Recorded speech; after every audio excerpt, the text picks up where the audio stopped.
Good afternoon, you ruddy lovely people, and welcome along to your Tottenham versus Brentford match preview on the channel. We're going to be discussing all the big talking points heading into this Saturday's game that is set to take place at 3 PM UK time at the Tottenham Hotspur Stadium. I used to look forward to Spurs home games. Now I dread them. It used to be, thank God we've got this tough away run over with. Back to a few home games, a few winnable home games. Now I'm thinking, man, no away games. No away games for a little while. We've got to play a few games at home. So, I'm not the most optimistic heading into this one because of our recent home form. And Brentford are a good side. They are no mugs. They make it difficult for literally everyone. They are currently sat 13th in the league table on 19 points, the same amount of points as us. So if they win that game against us on Saturday, they can move up 5-6 places. The Premier League right now is so congested, especially at the top of the table. Their manager is Keith Andrews, who's just done a fantastic job. He's really built on the work that Thomas Frank did at that football club, and they got completely and utterly raided in the summer. They lost Mbermo, they lost Visser, they lost Norgard, they lost their manager and the majority of his coaching staff. Justin Cochran, he came with Frank. So everyone was sort of expecting Brentford to go down, or at least be in a relegation battle, including me, and it's the opposite. They could end up in a battle for Europe. Some of their results against good sides, they beat Newcastle, they've beaten Man United, they drew against Chelsea, they beat Aston Villa. They can go at it with the best of them. And I haven't seen one team play Brentford this season where it's been comfortable for them. So I'm not expecting, even if Spurs do win this game, for it to be a 3 or 4-0. I really cannot see that. I really admire Brentford in the way they run as a football club because they've hugely punched above their weight. I love the money ball approach. I'm a big fan of that. When you look at their net spend compared to the success that they have, it's outrageous. A huge reason why they're in the Premier League is Thomas Frank as well. The owners did a fantastic job, but Thomas Frank was the main man and has been for about 5 years at Brentford. Took them from being a mid-table championship side and turned them into an established Prem side. So when people say, what has Thomas Frank done to earn some time at Spurs? He's done nothing at previous clubs. Well, that's something, isn't it? Taking a mid-table championship club and turning them into an established Prem side that play some great football and compete with the best of them. That's an accomplishment, in my opinion. That's the best he could possibly do with a team like Brentford with the resources that he had. So Frank did an incredible job. But as I say, Keith Andrews has taken over after the club was raided. A lot of questions around him as well. Set piece coach, Martin O'Neill on TalkSport saying he wasn't the nicest of guys, quite arrogant, but he actually comes across quite well in my opinion. In interviews, I really like the way that he speaks. I like his ideas on football, and set piece wise, they're very dangerous. The funny thing is, right, you think set pieces, the first thing you think about is corners. Arsenal, a lot of their set piece goals don't actually come from corners. More come from long throws. Their long throws are absolutely fantastic. Coyote really leathering that ball into the box. And the problem is when it comes to defending long throws, because it's coming at such a height and also not much pace, no defender can generate much power on it. So if a defender does manage to clear the ball away and make first contact, the furthest they're likely going to get it, unless they bring it down and volley it, is the edge of the box. And who's likely to have more players on the edge of the box when they're attacking? Brentford. So long throws really are an asset for that team. They've had multiple top 10 finishes in the last few years, so I wouldn't be surprised if they get one this season. Their system, it'll be interesting to see how they set up. At home, they've set up a lot in a 4-2-3-1 and away, occasionally in a 3-5-2. It depends on the opposition. It depends on how much they respect us, really, because they went with a 3-5-2 against Arsenal and City, but then against Liverpool, they went with a 4-2-3-1, and they've gone with a 4-2-3-1 against United, against a lot of other teams. So I actually think they'll go with a 4-2-3-1 because I think they'll fancy themselves as being able to compete with us. So that's the system I expect them to use. When I'm looking at their recent results, they lost the other day 2-0 to Arsenal. Not a lot of shame in that. They put up much more fight than we did at the Library against Woolwich. I thought they played pretty well from what I saw. Made it difficult. Arsenal had more chances. Brentford never really looked like scoring, but yeah, it was a tough match for Arsenal. It was a tough night's work. And as I said at the beginning of the video, Brentford make it difficult for everyone. The game before that, a 3-1 win against Burnley at home. Their home record has been fantastic this season. But I suppose a big positive Spurs can take is despite our home record being horrific, their away record isn't fantastic. They've only won one away game, and that was against West Ham when they were really, really down in the dumps, that football club, when Nuno first came in. So one home team that are terrible in front of their own fans, and one away team that just can't cut it away from home. Rock versus Cena, once in a lifetime.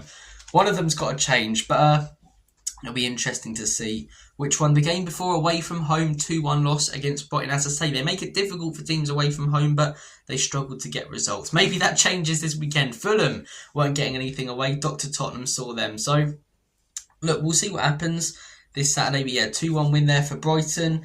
The game before that, a 3-1 win for Brentford against Newcastle. They were fantastic in that game. They really, really were. And their key danger man in that game, who's been really, really good this season, is Igor Thiago. Struggled a lot with injury last season. Even when he did get a bit of game time, he looked quite clunky. This season, Keith Andrews is getting the absolute best out of him. He's banging in goals at least every couple of weeks. I've been really impressed. His hold-up play's fantastic. First touch, very good. His penalties, very accurate. I haven't seen him miss one.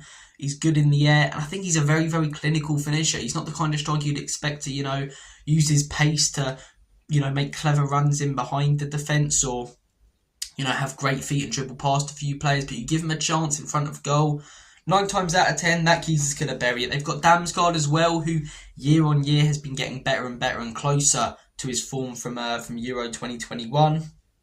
Kevin Schade, a player Spurs are interested in apparently under Thomas Frank. You're looking at that front line, and on paper, compared to Mbermo, Visser, Tony, some of the players that they've had the last few months, they really are punching above their weight, as they like to as a football club. The game before that Newcastle one, though, was a 2-0 loss against Palace, but Palace are a very, very good side at home. When you look at Spurs, 11th in the table, 19 points. That could change, obviously, based on tonight's result between Manchester United and West Ham. System, I've put question mark down in my notes, because who knows how we're going to set up. I'm expecting, because it's at home, 4-3-3, but you never know. Could be a 3-5-2, could be a 4-2-2, just a standard 4-4-2. You just don't know the way that Spurs are going to set up at the moment. And whilst I'm all for changing systems, I've said this in the last few weeks, you can change systems all you like. It's keeping principles the same that's important, and we're struggling right now. We don't have set things that we do week in, week out. For example, Bournemouth might change their system, but they're always going to press, because it's part of their identity.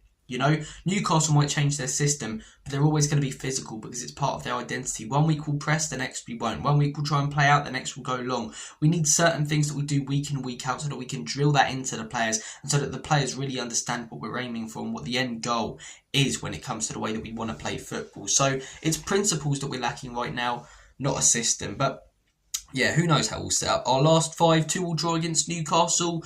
Great result, not the best performance, but I feel like we needed a big result that we can build on, and we put in a big performance against PSG, but look at the way that we played and the result that we got right after against Fulham. A big performance, in my opinion, isn't going to do loads at the moment. A big result, win or draw, is. We hadn't got anything at St James's Park in years. We've been battered there like a haddock down your local chippy year in, year out. So to go there, to get a point with a last-minute equaliser, to fight back from adversity as well, after that penalty decision that was so out of order. Hopefully that squad building, character building for those players, they can look at that and think we almost got screwed there, and have that rebellious mindset. No, we're not gonna die quietly into the night. We're gonna give it a go in games. So yeah, I'm hoping that result can spur us on, no pun intended. The game before, 2-1 loss against Fulham, horrific. 4-1 loss in the derby, horrific. 2-2 draw against United. It was such an average game, weren't it? It really was. I see better football in League One than I did in that game. And the game before, a 1-0 loss against Chelsea, which the Arsenal game was just as bad as that one. I think that one was probably even more painful, though, in all honesty. That was absolutely awful. But yeah, Spurs, poor at home, Brentford, poor away. When it comes to the predicted lineup, I'm going to go 4-3-3. Might be 4-2-3-1, but I do think he'll go with the back 4, 3 midfielders and 3 attackers, because we're at home. I think the back 4 will be Romero, Van der Ven, Pedro Porro and Jed Spence. I think Udogie needs to be dropped if he plays him. I don't understand it. Why are we rewarding that guy for his recent performances with the start in a massive game like this one? You start Spence, in my opinion, all day long and focus more on Porro going forward. I think the reason we rested Van der Ven against Newcastle was to play him in this one. I think Frank kind of knew, no one was expecting a result there. So if we lost, people be frustrated, but people are going to be a lot more frustrated if we lose against Brentford. So I think he knew what he was doing in resting Van der Ven, our best player, making sure that he was fit and available for this game. So Van der Ven, Romero, I think we have those two, and that's massive for us. Midfield 3, I think Paulinho comes back in. Didn't start in the week, and I think he's put next to Pape Matar and Bentancur didn't play well. I'd like Bassoum to come back from injury and start, just to see how he settles in. It won't happen, obviously, because of the problems as well, the mentality problems with Bassoum. But yeah, be interesting. It would be interesting. Do you start Gray? Gray and Bergvall, it's a tough one. I think Bergvall should start. I'd say Bergvall and Simmons. I would put Bergvall next to Paulinho because I think he played quite well against Newcastle, despite having a bad performance before. And Gray, because of his performance against Fulham, shouldn't get in my opinion. So I'm playing Simmons. He can't do worse than Bentancur did against Newcastle. Gray did against Fulham. And front 3, Mohamed Kudus hit a bit of form again recently. Got an assist against Newcastle. Brilliant goal against Fulham. Producing a little bit more magic, which we really, really need with our lack of creativity and ability to actually play a few passes through the middle of the park. Everything's wide right now for Spurs. Everything. Like watching our build-up play, it's like watching a massive sea if you're watching it, from the side of the ground. So yeah, I'm thinking Bergvall, Simmons, and Paulinho, and front 3, Mohamed Kudus. Richarlison will probably start, but I want it to be Muani. He's shown far more than the pigeon when I've watched him. And left wing, it's a tough one really, innit? Odegaard, I think. I think Odegaard should probably start. Johnson hasn't done enough. Score prediction. I think Brentford will make it very difficult for us. I do, but I do think that result, we will use it to kick on. I know I've said that a lot with results and performances. If we don't this time, will we ever kick on this season? So I'm going to say that Spurs win it narrowly. I'm going to say a 2-1 Spurs win. I'm going to say that we take the lead, Brentford equalise, and we score from the 80th to the 90th minute with a cross into the box, maybe from a set piece. I'm going to say it's headed home by Christian Romero, who's on great form at the moment. Guys, I'm going to make like a banana and split. Take care of yourselves. All the best. God bless. And as always and forever, come on, you Spurs.